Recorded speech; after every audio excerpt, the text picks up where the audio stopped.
New Jersey Devils är på gränsen till utslagning efter ett 5-2 förlust mot Carolina Hurricanes i match 4. Carolina har 3-1 serieledningen.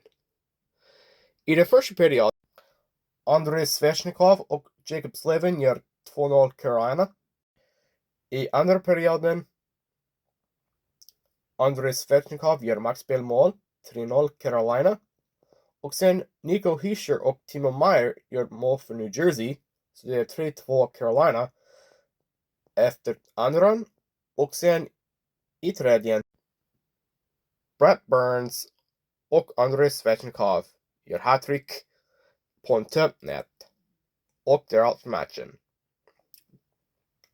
5-2 Carolina vinner i match 4 över New Jersey Devils. Det är absolut viktigt att New Jersey vinner match nummer 5 i Carolina. Men det kommer bli tufft att göra så. Så om de förlorar, New Jersey är eliminerade. What do you guys think? Will the Devils take Game 5 in Carolina and push the series to 6 back in New Jersey? Or will Carolina eliminate them in Game 5 at home? Let me know in the comments below. I'll see you guys later.